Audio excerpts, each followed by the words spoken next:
Hey, Jeff. Hey, Eric. How are you? I am great. How are you? Doing well, thank you. We have a busy week already, and it's only I Tuesday. Today is Tuesday.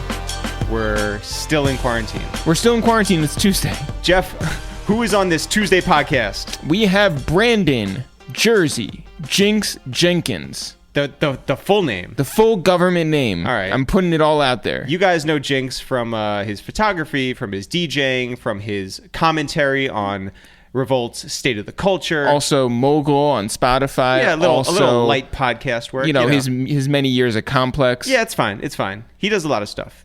Also, like the what was it? The Best Friends Club. I think that we're in with him. The Good Time Gang. That's what it is. Yeah. Yeah. Invite Boys. It's Hentai. Shout out to the Invite Boys. Shout out to the Hentai King. Then we have Mouse Jones. Mouse Jones. You know Mouse Jones. Man, he's another one who does like a million things. Yeah. He has the Guys Next Door podcast. He has a million podcasts. He's starting a new podcast called Quarantine Nightly. Yep. Quarantine Nightly. Yeah. I was trying to think, it's like we do Quarantine Daily.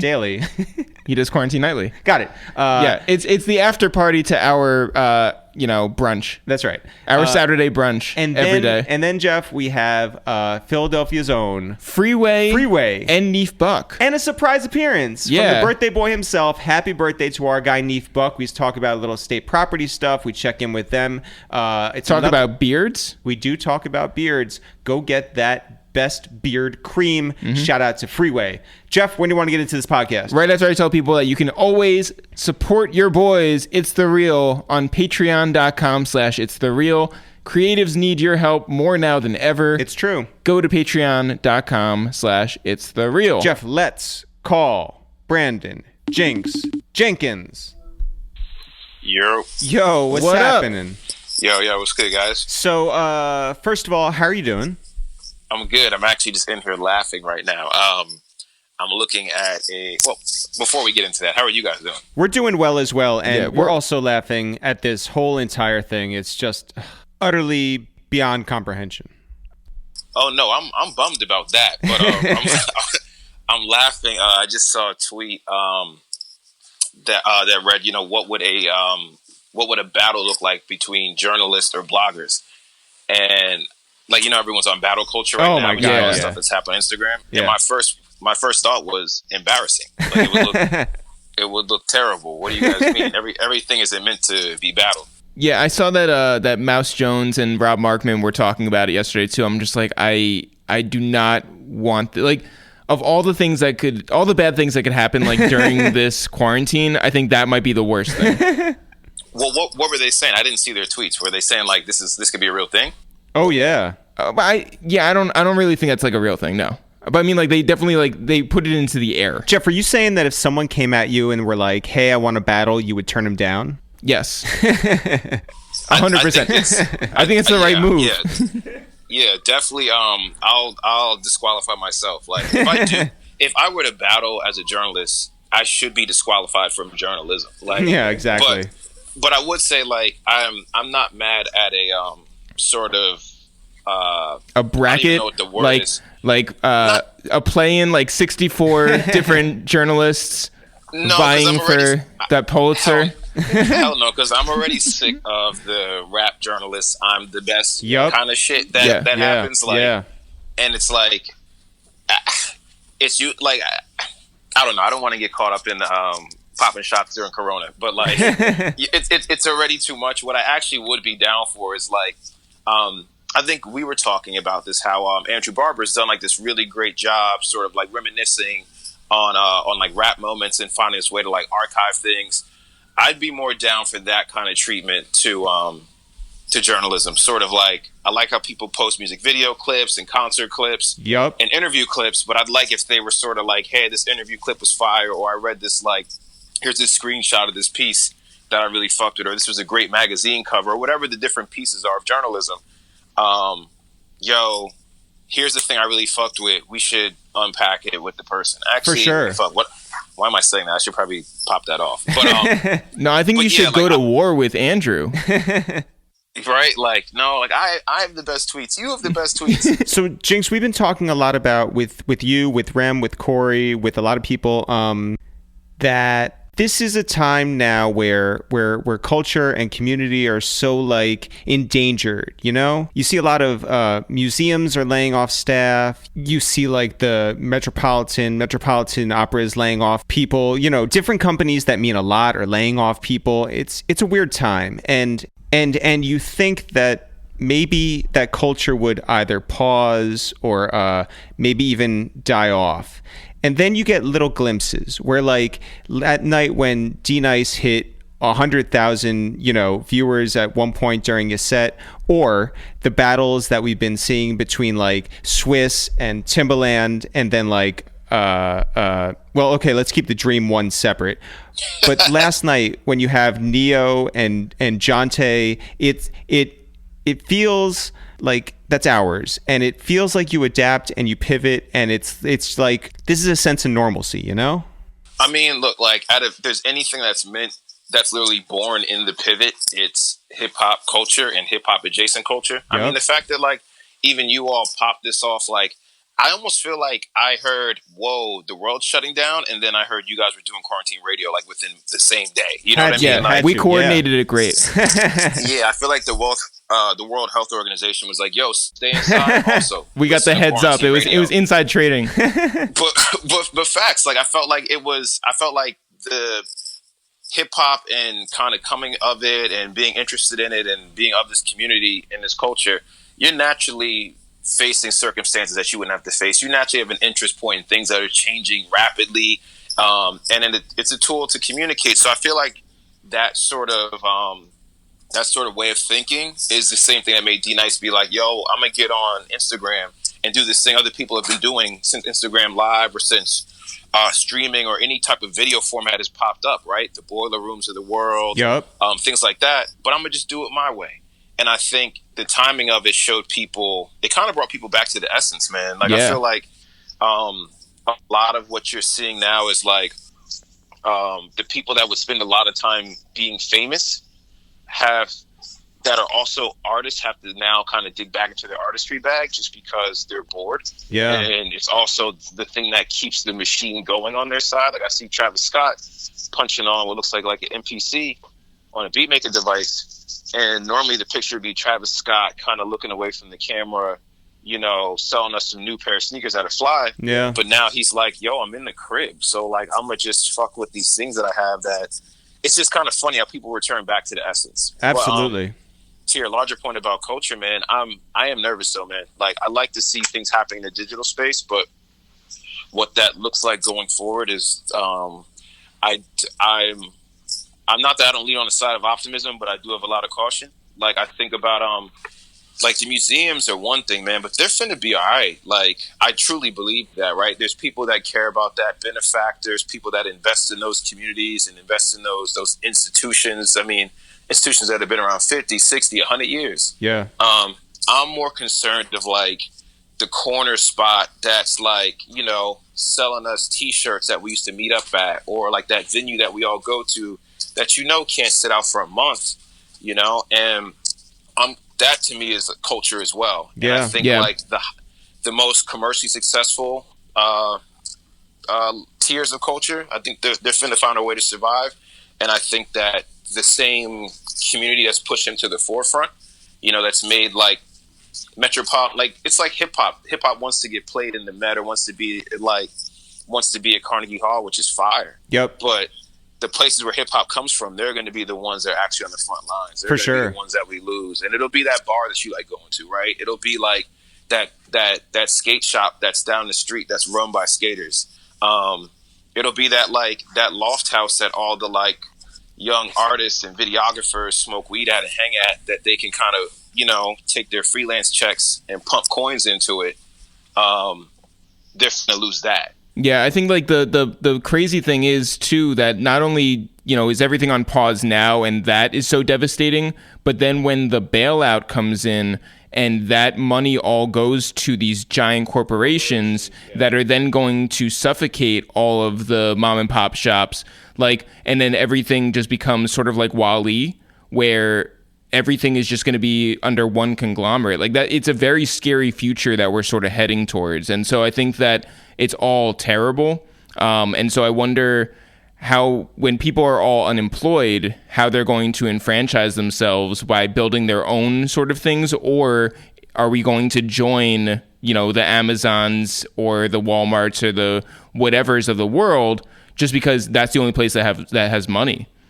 I mean, I think it's a real ass caution. I hate getting on these calls because I'm the one who says the dark shit. But but anyway, wait, I literally dove into. Guys, this is even before we get into what happens when they squeeze the internet and we only get one meg per. Yeah. Oh my God, yeah, you dove into it, but this is my weed. You know what I mean? It's how I get high. But yeah, man, and I I'm on the side of telling people if you can flatten the curve, if you can be mindful of the pressure we'll put on our health system, but the fucked up part is that this system is kind of really demented from the start, and so a lot of these different pieces they work well together. They don't work well together. They work together, and they don't usually work in the benefit of people. And people are now seeing you take one piece out of that big Jenga tower and how everything else gets shaky. And so yes, the culture will happen, but also the commerce will the commerce that hits all of us and affects all of us will it's gonna be rough, man. That's my general thought is it's just gonna be rough. I think the people who can create in this and have the room to wiggle and kind of find their way through this, and I think that it's important for them to do that, because you got to last a storm. You got to put your mask on before you can put someone else's. Yep. But I do think it's important at a certain point to put someone else's mask on. Where I just saw this. Yeah, sorry, no, go ahead. I saw this girl. She just said she was laid off. You're reading this, and it's more and more people each day saying she was laid off from her job at this media outlet. And I'm all right. So I go to her site and I'm looking at the stuff that she's writing about. And I'm yo, she's fired. And I had no clue who she was at any point. And so now I'm oh man, I should get her to write something for me for this project that I'm working on. And so that's kind of the role I think people who think they might be able to be in this or are working on something in this should be thinking about, is who can you lift along the way? Yeah, I was telling a friend last night who's been laid off from her job, I was just well, now's the time that you work on something, because if there's not going to be money coming from anywhere, then you need to double down on yourself and just make the thing that you should do when your back is against the wall. Yeah. I think that that's what Eric and I have done for the past 13 years, but and it's just you have to have that sort of mentality where it's just there is money out there, it's not coming to me, and therefore I have to do this shit on my own.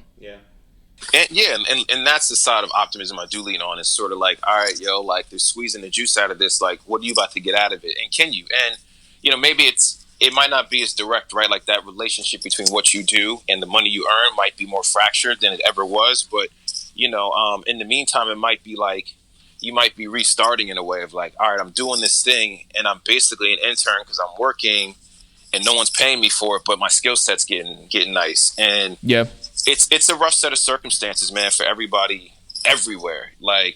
It's kind of that breaking.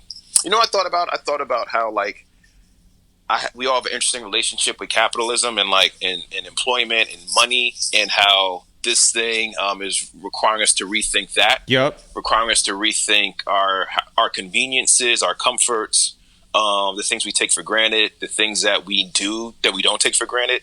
And my relationship with money is definitely being reimagined. It has been for a long time, but this has exacerbated that heavily. And so I'm on the side with you guys of starting a revolution and going out with pitchforks ablaze. Oh, say less. But also I'm also on the side of using this time. I definitely burnt a week of just reading and checking with my family every day, and trying to make sure we were all on the same program of how we're going to survive this, and friends that I heard, people that are being affected by this, with actual illness as well. Yeah. But then I'm also in the week now of yo, it's Monday. All right, what you about to get to with all this? Yeah. I mean, are you being productive? Are you working on ideas? I know that you said that you were, that you want to get this girl to write for you. So I mean, I know that's still in the works, but how how creative do you feel like on a scale of 1 to normal?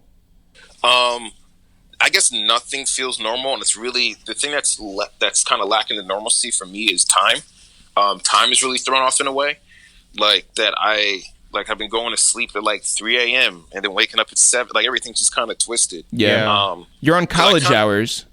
Yeah, like I kind of do need rules because otherwise, like I'll do whatever at any point. But for me though, I will say like I'm not that I'm an introvert, but like I kind of like being in the crib for the most part, you know? And like the thing that kind of takes me out of my creativity sometimes is having to do the other shit in the world that you have to do, you know, like go out and be among people and like go to this meeting, go to that thing and this thing. And some good advice I got a long time ago was like, when creativity comes, you want to be able to catch it. And a lot of times that's being present for it. Like how many times do you guys get a good idea on the subway and then you think you're going to remember it. Yeah. By the time you get home, it's gone. Or you wrote a note, but that note doesn't capture what you felt in your mind. Yeah. So, like, now that I'm home, I can just get right to the computer, or I can sit at the whiteboard, or I can write more in-depth notes. And I also have the belief at this time that, and I hope that this won't be forever. So, this is a unique moment that I hope will be different than any other moment I ever experienced in my life. I don't want to feel this again. So if there's something different about this, I should lean into that. You know, and try to pull what I can. On the other hand, it's interesting because in a normal world, in a pre-COVID-19 world, you know, we go to a museum, you go outside, you go walk around. Inspiration can come from anywhere, right? Yeah. I saw your Instagram stories a few days ago, maybe it was last week, and you're an exceptional photographer, as we've told you, and as a ton of people out there know. Damn, thank you. And you were walking outside by yourself, taking some beautiful pictures of emptiness. And I'm curious as to whether that gave you inspiration or if it left you feeling bummed. Kind of both, but it's like I'm from Jersey originally, so I'm not from a busy environment, you know. And I've grown up and then been around busy environments, so I've always been able to like understand the value in both of those things, you know, like from sirens to like silence. And I'm also I'm an internet kid, so like a lot of the stuff I use for inspiration is stuff I'm looking at through a screen, and so it's really helped me frame up how I look at things in real life. So when I'm walking around Brooklyn the other morning, and I'm looking around, I'm like, yo, it's the same, but it's different. Like it's a mural that I would have passed in an Uber every day going to a meeting in Brooklyn, but I've never walked by because I'm just not walking. Or there's a street corner that's super quiet now and there's no people around, and so your eyesight moves slower, you know, and you're looking at things differently and you're hearing things. Like I'm hearing more birds outside. Only thing I hear in Brooklyn right now is birds, the subway, which feels like it's less often than ever, and sirens. You know, and that is completely quiet for someone that lives on a street where I can hear arguments outside my apartment every day. Yeah. And so even with that, those pictures, it was stuff that I would have just walked by instead of would have taken the time to get it, or would have been awkward, right? Like it's awkward taking photos on your phone out in public, you know, and like the awkwardness is kind of gone. It's awkward that there's no one else out there, but it's kind of allowing me to see things differently. Like, that right after I took some of those photos, I'm walking down the street and there's this old guy yelling out the window and he goes, yo, my man. I'm like, and I'm looking around. He's like, yo. It's like, yo, can you bring my trash can back from the street for me? You know, he's old. I'm sure he either didn't want to go down. He's old. Yeah. He was afraid. Yeah. And so brought the trash can back and he was like, yo, nah, I got you. Whenever I see you again, you know, he's just talking some shit, but he said, whenever I see you again, I'm going to look out for you. But as I walked off, I like really appreciated him asking me. Yeah. And it felt like a movie, and I was like, because it was like a movie set. There was no one else there but the two principal characters talking. Yeah, I think that it's one of those things where you really learn to appreciate the incredibly small moments of human contact. Like even just going into D Nice's thing and like having these, or even like a house party on that app or anywhere. It's just like you just appreciate just seeing people's faces or like being told like anything in person. Absolutely. And it's these phone calls for us that gives us a little bit of light every day, to be able to connect to other humans and know that, again, you're not alone. So, Jinx, we're going to be checking in with you regularly if that's cool with you. We appreciate you. We love you. Stay safe out there. Keep Stay returning healthy. people's trash cans. Yes, and we'll be talking soon, all right? Yeah, for sure. You guys stay safe. All right, thanks, man. All right, y'all. Jeff, let's get our friend Mouse Jones on the phone. There we go. Ooh, smooth. Yeah. Yo, Mouse, what's happening? What's going on, my brother? How you living? I'm maintaining,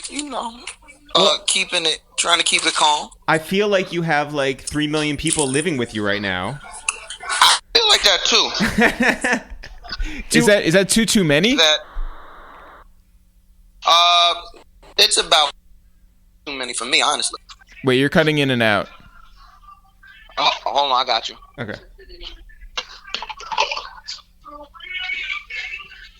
Can you hear me? Yeah, we can hear you. Mouse, do any of those people have the ability to give you a nice shape up?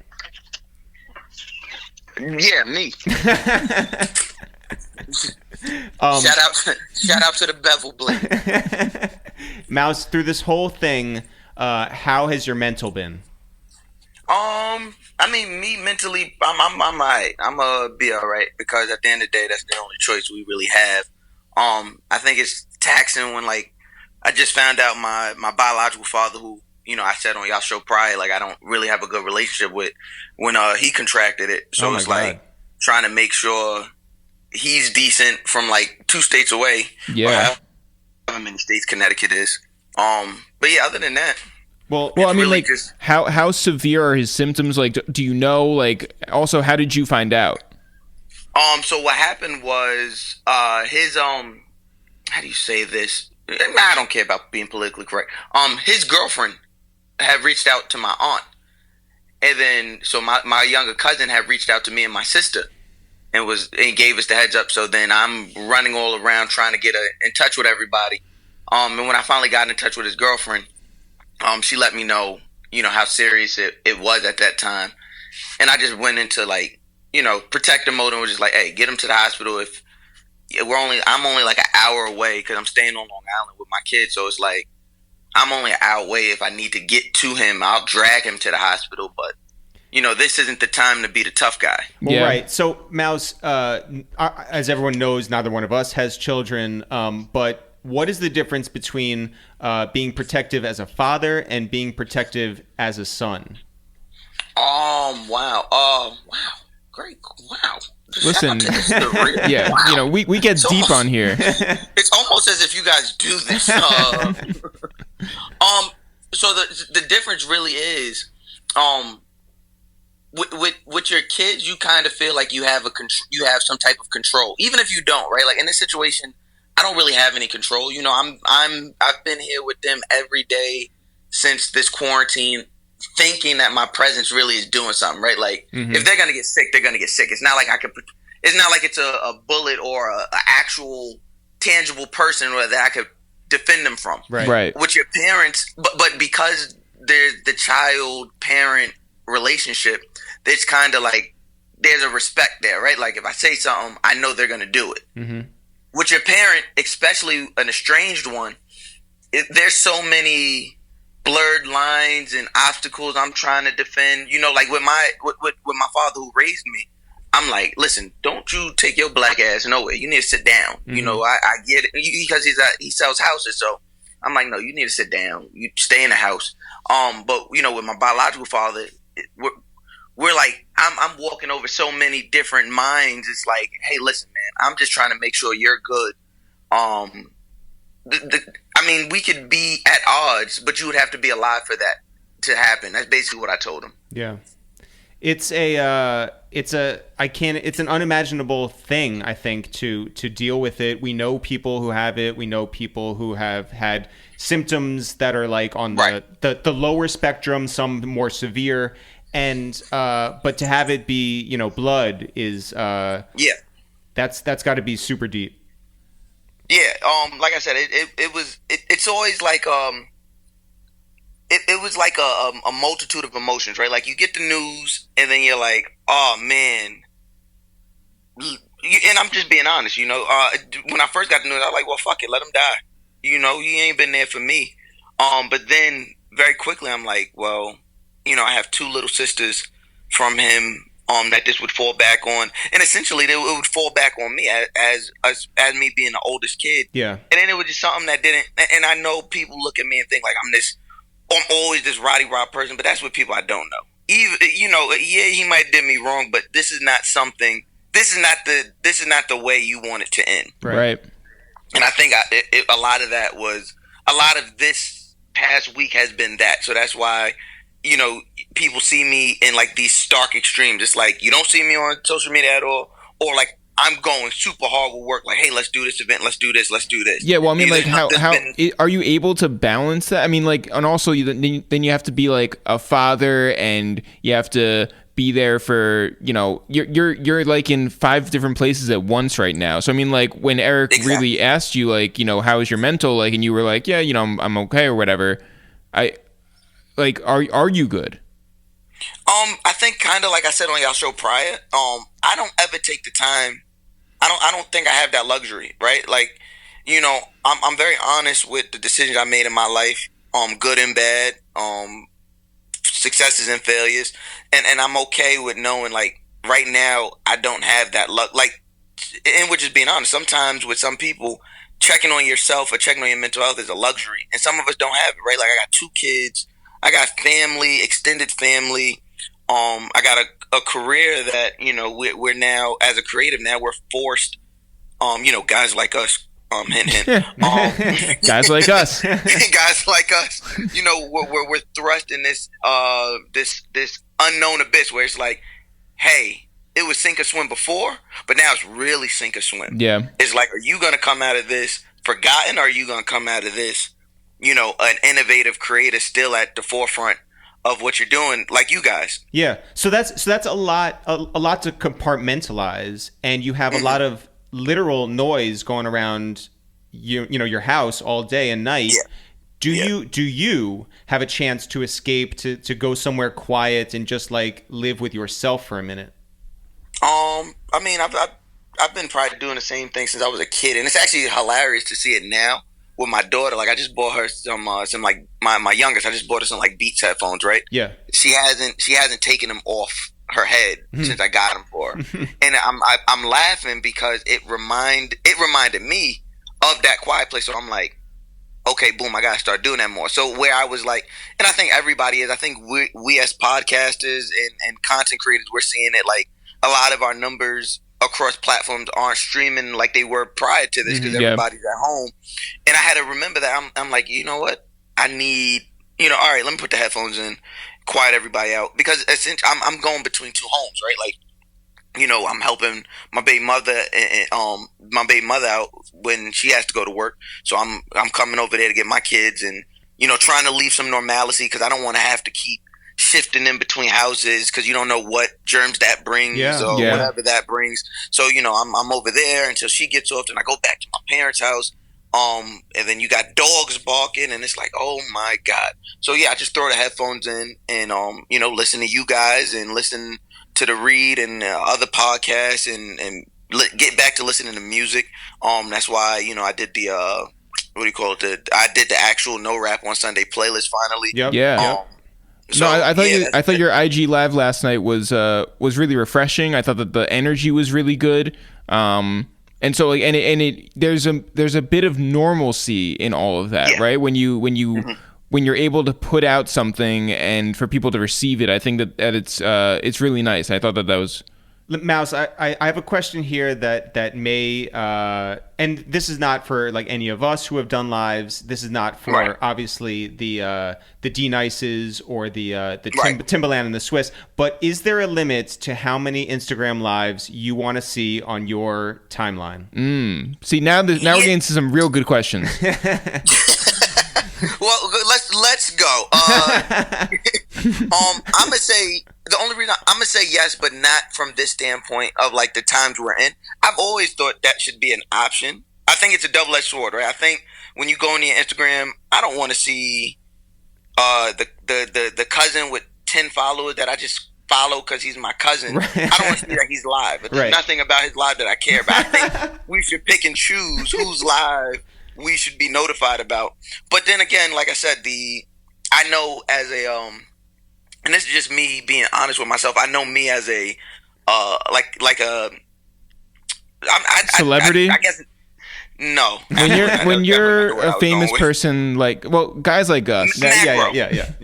Okay, so I would be a macro famous person, right? So I understand that that is kind of how I get my wins, right? Like I'm not doing these social media numbers that would cause 1 million people to tune in. So it's kind of like it's a give and take. But I do think there's a lot of things Instagram could be doing to help this out. Giving us the choice would definitely help us out. Because like I said, I don't want to see cousins until I consistently hop into people's lives that I don't mean to. No. And then I'm like the only person there. That is the worst. And I stick around because of my Jewish guilt. And so then I'm just like the one person there. Yeah, and I'm like, hey, by the way, I guess we're both on this walk, huh? Mouse, how pissed are you going to be when your cousin with 10 followers that you're only following because you feel guilty, you're related or whatever, when that cousin becomes famous? Oh, I'm gonna be like, hey man, you remember? I'm gonna hit them the same way everybody hit me now. And I know y'all know it. I'm gonna hit them the same way they hit us. Hey man, we gotta build, bro. Like that's really the only way we gonna win. The non-successful person always got that same excuse. It's the same. Yo, man, that's the only way we gonna win is doing this together, And I just want to be like, how do you know? How do you know? I went to go see the Horrible Decisions podcast live here in New York at Sony Hall, and about halfway through the performance, Mouse comes in. Everyone had been seated, had been paying attention, had been having a nice time. Mouse sort of saunters in and takes a seat and looks over at me and gives me a head nod. And so afterwards, though, social distancing. That's right. Before it was cool. Yeah. Afterwards, though, I loved the fact that so many people came up to Mouse and wanted to take pictures and wanted to be around him and ask him questions and all that. And Mouse, you are you thrive in a public situation. You're great on a stage. You're great when you're meeting fans. You're great when you're just talking to friends. How much do you miss people right now? Man, I don't know if I miss people as much as I miss the option to be around people, right? I think it's. I know everybody sees us and they're like, oh man, they're mixy or they're always outside, and it's like, nah, not really. Mm-hmm. Yeah. And I like having the option of doing that, right? I like the option of being inside all week and not going to nothing all week, and then saying, you know what, on Saturday I'm gonna pop out. Mm-hmm. Who's doing this? I'm gonna pop out. But I can't lie and act as if there's not a part of me that enjoys the work that we do, enjoys the work of being a people person. Those energies, they're just as heavy as they are. I feed off of that. Mm-hmm. I feed off of that. It keeps me on my toes. It keeps me fresh. And I think it does the opposite of what it might do for other people. Where it doesn't. People running up on me and wanting pictures and all that, it doesn't gas me as much as it centers me. It really levels me because it's yo, yeah, they can literally being in the same exact position and still to this day still being a fan of people, but just being in that position where just a few years ago that was me. I might have been I might have been the asshole who always felt he was too cool for a picture, but I never was against running up on somebody and just telling them how much I appreciate the work they've done. Mm-hmm. So now to see it flipped, it doesn't gas me as much as it it levels me. Yeah. It keeps me centered. Yeah. And that part I miss extremely. Just, knowing that what we do in our confined areas, in our confined spaces, touches people the way it touches them. Yeah, I think that's something that I never really realized until you just said it, where it's just no, I'm such a person who I get down very easily, and it does really center me when people reach out and when people take pictures, when people show that sort of energy back to me. It levels me. It doesn't gas me, it levels me. Right. And I think it takes I think the people, and once again, guys like us, I think when you have that outlook, that lets you know you're going to be around for a while. Mouse. I think. Yeah.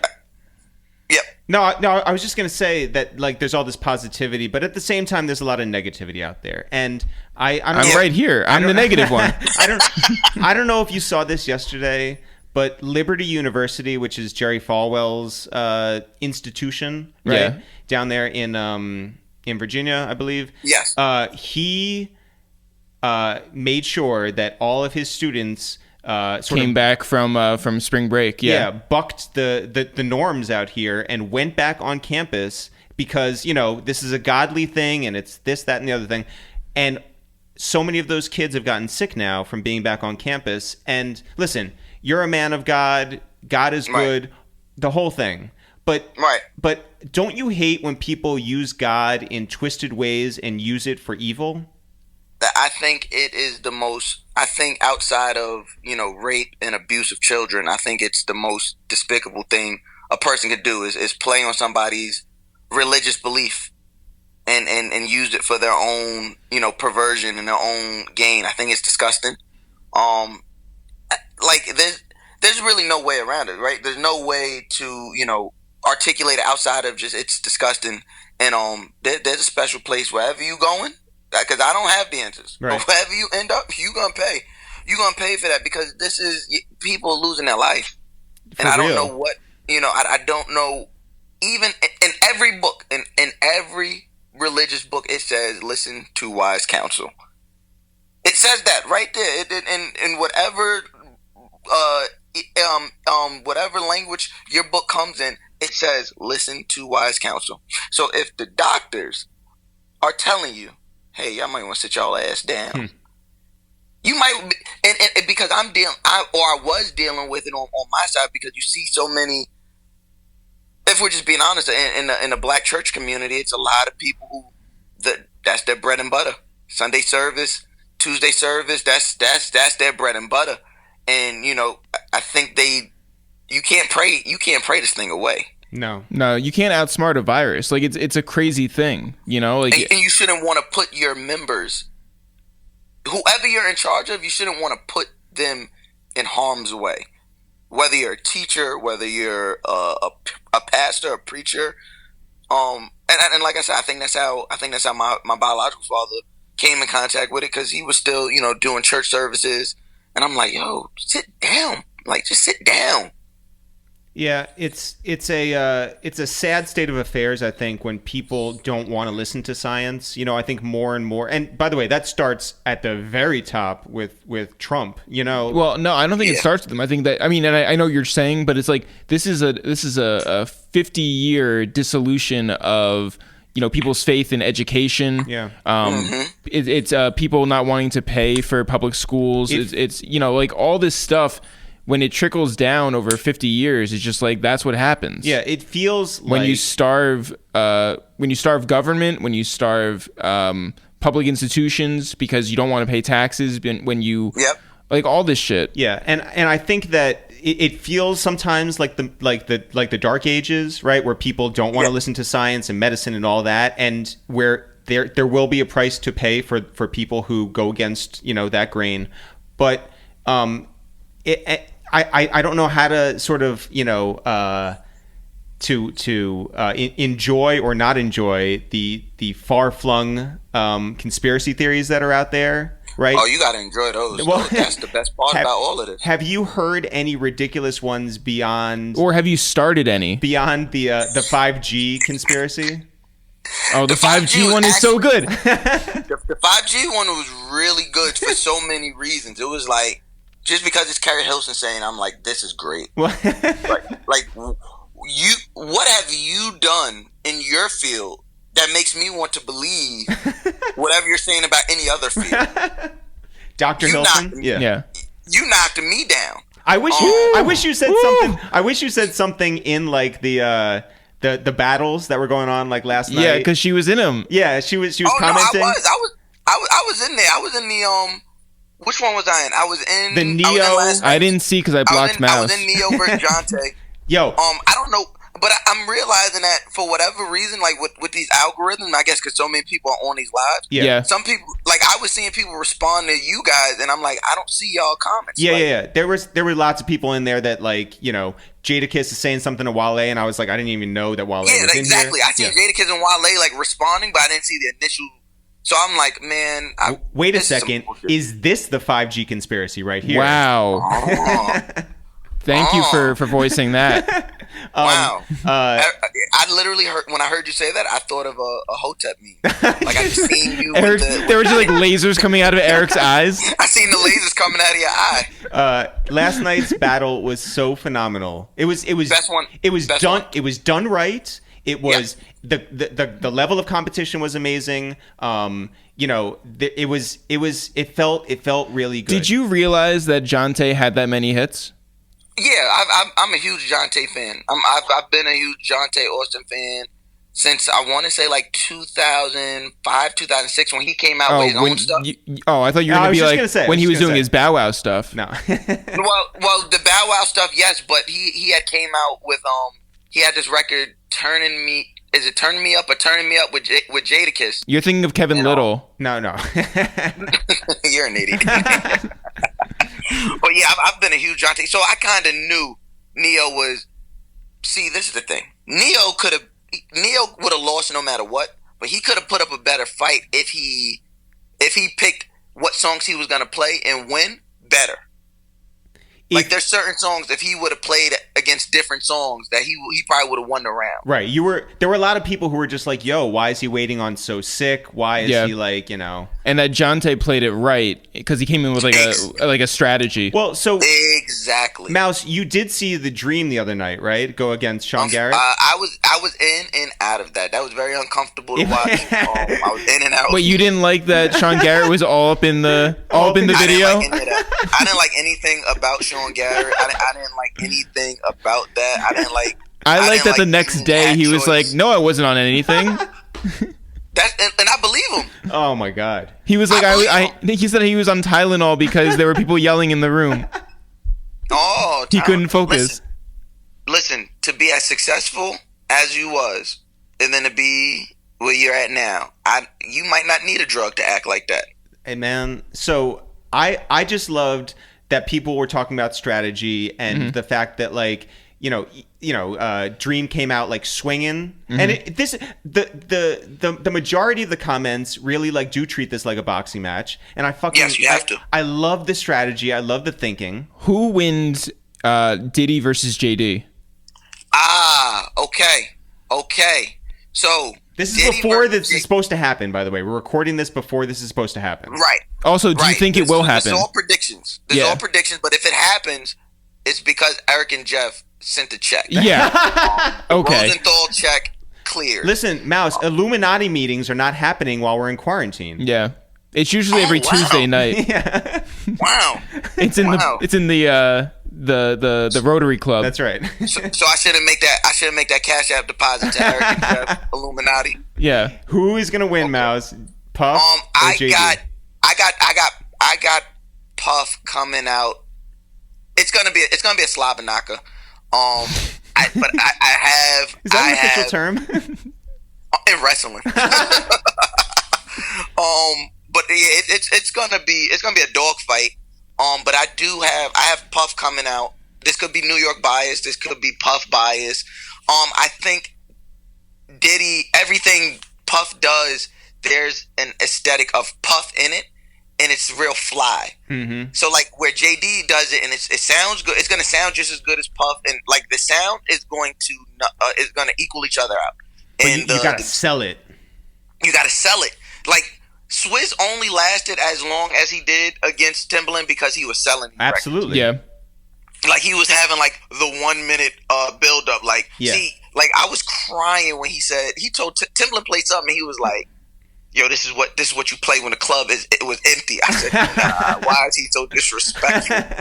But I understood it, and it painted a picture, right? So I think that's where Puff is going to, like, his records are just flyer. Like what is JD gonna do when Puff drops I Need a Girl Part 1, and then the very next round drops it Part 2? where now we're having a debate about Puff records. You get what I'm saying? Like, Yeah, but then he might do some Usher stuff. Points were made. Listen, man, I and we were saying this. We were talking to Jinx before, and we love that this is. Hey man, fuck Jinx. fuck that show. No, I'm playing, man. I love that guy Jinx. Shout out to everything. We're gonna take that snippet. We're gonna give it to Say Cheese Media. But we were talking with Jinx about the fact that like this is culture. Right? Yes.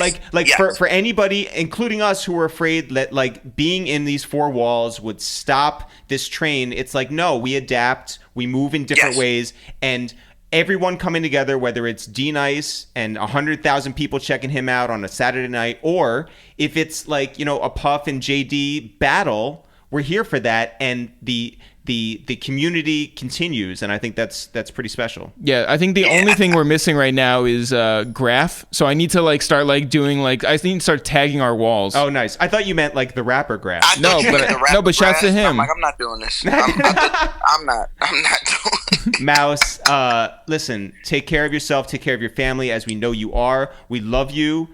Stay safe in there, and guys like us, we're gonna make it out okay. That's right. Guys like us, we're gonna make it out. I don't know when this is coming out tomorrow. Yeah. All right, everybody, make sure you gotta look out for Quarantine Nightly with Mouse Jones. I'm gonna be doing a nightly. You're doing the after party? Yes, the after party. But no, I think I need it. And once again, it's literally a direct inspiration from you guys. I was just like, nah, man, I need to do something where I'm keeping this creativity flowing. For sure. Have to. Yeah. And I'm like, you know what? Let me get this content out. Fuck it, let's do it nightly. You know what I mean? Like, where's it gonna be? Where's it gonna live? It's gonna be on all the regular podcast streaming platforms. You know, I'm gonna let you guys have the morning. You know, you guys take the morning, and I'll take the evening shift.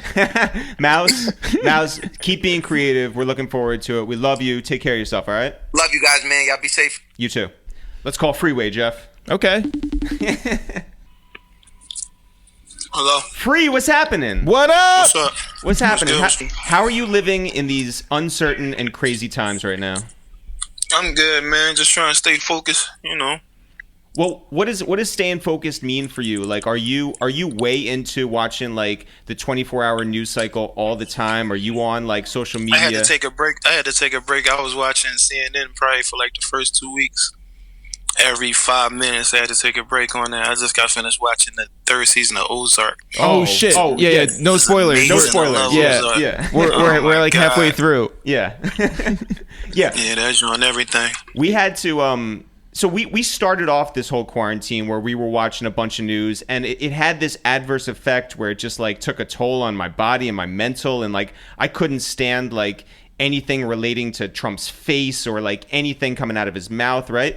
And now the only time we watch CNN is just to check in with like Governor Cuomo and see what he's talking about. Oh yeah, because he's a friend. He's amazing, right? Yeah.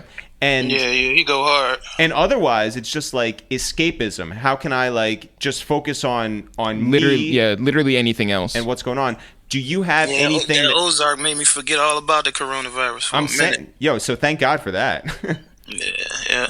I heard there was an argument that was happening on Twitter, and this might just be like a very Twitter thing, Yeah. but people were saying Breaking Bad or Ozark. Really? Yeah.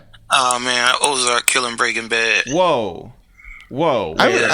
I might take that. I mean, like the second season wasn't my favorite of Ozark, but I think like the third one is just like Third one is fire right now. And, Yeah. and again, we're only halfway Second through. season was good. I like It kept second my season complete also. attention too. yeah. Like, but the third season, whoa, it's like I want more right now. I can't even wait till next. What we got? Wait till next March. I feel like everything might came get pushed back because of the Oh this yeah, whole who knows? Who knows? Yeah, it'd probably be. Yeah. What's filmed or what's not? But Yeah. did you binge straight through it, or did you like take it a couple days? at a Yeah, I time? watched it in like a day. Damn. Well, wait, what are Probably your like other a day like and a favorite half. shows? I mean, I watched like a lot of reality TV. Like I'll be watching the The Bachelor? The Circle? I'm talking about like the Investigation Discovery Channel. I'll be watching that all the time. Just the dark shit. Wait, is that like the murders? It'd be all kinds of stuff. It'd be like murders, robberies, like different stuff. Like, people that committed crimes and messed up and didn't get away with it. Sometimes they got away with it, stuff like that. What is the what's the thing where you can escape and like just the dumbest thing that you'll watch? Not even like Family Guy. I love Family Guy. I've seen every episode they ever made. Yo, you got to talk to Sheik about that. Yeah. I've seen every episode. I promise you. I love Family Guy. Then I could watch it all over again and still be as funny as it was the first time. Free, are you feeling the craziness at all, the stir craziness of being indoors in these same like four walls all the time? I mean, it's not that bad for me. Y'all remember when I got the transplant, I had to stay in the house for like 3-4 months. So this is just I mean, I do be getting times where I be like, oh, I want to get out of here, but for the most part, I'd be straight. Yeah, I was wondering because I mean, like we had Carly Hustle on, and Carly has had her battles with breast cancer, and so I was wondering for someone who's immunocompromised right now, like, is this an added stress when everybody else is basically going through the things that you've already gone through, or is it just like it's more of the same and it doesn't really matter? I mean, it's more of the same, but I just have to be extra cautious. Like, people be like, yo, why don't you come do this, or why don't you come do that, or just come to the studio, ain't gonna be nobody there, and trying to get me to do little things. But I know that I have to protect myself, so I got to do the best that I can do because I am immunocompromised. Yeah. And people don't understand it because it's not them. You know what I'm saying? So given this whole thing, a lot of people have been reaching out via FaceTime and doing Zooms and House Party, all these different apps, right? Who do you find yourself reaching out to, checking in on a regular basis? Just my people, just like family, the squad, the people from the prop, everybody. Oh, by the way, today's Neef's birthday? Yep. Yeah. Happy birthday to our guy, shout out Neef. to Neef. Yeah. Happy birthday to Neef Buck. Yeah. Like, I should call him on the Freeway real quick. Hold on, let me see if we pick up. All right, cool. All right. What's going on? What's up? Y'all locked in, man. Hey, man, happy birthday to you, man. Oh, man, I appreciate it, man. I really appreciate it. Thanks for the love and support throughout all the years, man. Of course. Man. How old is you, Buck? 27? Yeah, man. Free, we still look good, Free, man. Mashallah. Yo, guys, while we have you both on here, we were talking to our guy Wayno the other day, right? And we were reminiscing on those days when Chaka Pilgrim had you guys all living in a house together. All of state property. Can you talk about that experience and how that compares to being in quarantine like this in these days? Well, what time you say? What time we was living together? Because we lived together in different a couple cities. times. Is that right? A couple times. Yeah, but I remember a time. Me, for some reason, from some odd reason, like coming up with the crew, me and Chris always had a special bond with each individual, but we always had a bond with Freeway. And I remember us living in Miami. Yeah. And me, Chris, and Freeway, we shared like a big apartment, and I think PD Crack, Oskino, and Sparks, they shared a joint, and Mac had a joint by itself. But I can remember so many times, man. We came up with so many records and so many great moments together. Yeah, so much fun out there, bro. That was crazy. Yeah, riding scooters and just having a ball. And remember them things? They was on sale for $100,000. We ain't even buy them now. Them joints probably worth like a couple million. What? Yeah, what? Yeah. We used to come out and go on Ocean every day. Wait, who was the worst roommate? I don't know.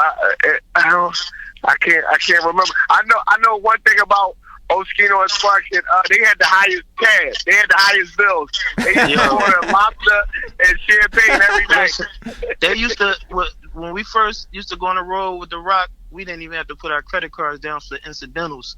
God damn. We used to be good, but thanks to Oskino, we had to start putting our credit cards down. We was at the W in LA. This nigga spent like $4,700 on champagne. Yeah. Right there, what you had a party in that joint? He was going crazy. The good old days, man. We was around when the labels had unlimited. They was spending unlimited cash on the artists, man. So we thankful to be around them times too when they was sharing that money. God damn. Sure, Yo, Neef, so being that it's your birthday and again you're quarantined, you're staying indoors, you're staying safe. How are you going to celebrate? Because it's not like promoters are out here do a walkthrough at the club or anything. Right. They got so much going on the internet. They got virtual parties. I might act like I'm in a party and just throw something up on the gram. They got so much going on. You might as well throw a virtual party tonight, boy. Quarantine party tonight. Mm-hmm. So but I'm thankful, man. I'm just thankful that that I'm in good health, man. That my family's straight, all my brothers, and Islam and everybody, my sisters, everybody doing good, man. Everybody in good health, and I just pray that that we get through this time. You know what I'm saying? Everybody, get something from this, learn, get closer to God, and just keep it pushing, man. Because that's what it's about, is Absolutely. What do you guys know about Philadelphia right now? How's it hanging? Yeah, are people taking it seriously? For the most part, people taking it seriously. We still got knuckleheads. I got a homie that just had a cookout the other day and invited me to. I'm like, man, I'm not doing nothing. Yeah, man. It's still the hood, man. Is the hood. Like the hood, they out there, boy. Like you go down Kensington and Somerset, that don't look like it's the summertime. It's popping out there. That's nuts. Yeah, I saw on Twitter there was like everybody got some sense is taking heed to it. Yeah. Like sometimes in the hood, man, nobody really respected to is at their front door. You know what I'm saying? Yeah. So till they really see it for themselves, or have somebody that they love, or somebody in their family, or somebody that's really close to them, they don't believe shit's thinking till they, No, this shit's real, man. Yeah, no, I think that's like a very like Republican mentality too, where it's just like you have to know somebody with it. You have to when it gets to the red states, then they'll start to believe it. Yeah. And make sure everybody send a prayer for Scarface too, man. Oh yeah, and Slim Thug. Yes, he's a good brother, man. And any Muslim too, so make sure y'all say a prayer for him. Inshallah, Allah point him through the situation, man. Absolutely. Yeah, for sure. So in the meantime, everybody that got it right now. Absolutely. Oh yeah. In the meantime, how are you guys keeping busy in terms of work? Are you able to record anything at home and keep your minds creative? Yeah, I've been putting together a bunch of stuff. I haven't recorded anything, but I've been putting like a lot of stuff together in my voice notes. And I've been dropping a couple freestyles. I dropped a freestyle the other day. They're going crazy over. So everybody that's listening, go to my Instagram at Philly Freeway and like my freestyle that I just dropped the other day. Yeah, Free. I've been seeing you bombing, but it's just I got another one I just was cooking up this morning. The coronavirus joint. That joint crazy. Later today. That's what's up. That's what's up. Yeah, it's just sitting back, strategizing, man, and planning, man, and as soon as all this get over, man, you just gotta, execute all your plans. Exactly. Just sit back and strategize and get your plans together for what you're gonna do once it open back up, because it definitely will, inshallah. God willing. Yeah, like by the way, Free, I while I've been in here, I've had I started out with one goal, which was I've never grown a beard more than a week. Like that was the longest I've ever done. And so my plan was to do like a Unabomber beard, but maybe I'll do a Philly beard. So I was wondering if you had any tips on how to grow like my best beard. I got beard cream. I got a product called Best Beard Cream. If you shoot me an address, I'll send you some, and then it'll help you out tremendously. There we go. I appreciate that. That's what we like right there. That's not exactly why I invited you on here, but it is why. Go to www.bestbeardcream.com and get y'all some beard cream. But I got you. Shoot me an address, and I'll send you some, and it'll definitely help promote your beard growth for sure. Thank you very much. And it's all natural. All right. Well, my other goal was to grow a ponytail. So, do you have any tips for growing a ponytail? With that. It'll work on your ponytail too. It'll help your ponytail grow too. It's hair. So. Yo, listen, guys, we love you. Stay strong out there. Stay healthy and stay indoors. Neef, happy birthday. Free. We'll talk to you guys soon. All right. Take care. Okay. Thank you, Eric. All right. Thank you. How y'all look? Shout out to Freeway, shout out to Neef Buck, shout out to Mouse Jones, and shout out to our guy Jinx. Jeff, we are back tomorrow. Yes, this is a lot of pointing. As always, guys, now for real. Sure. See you guys tomorrow.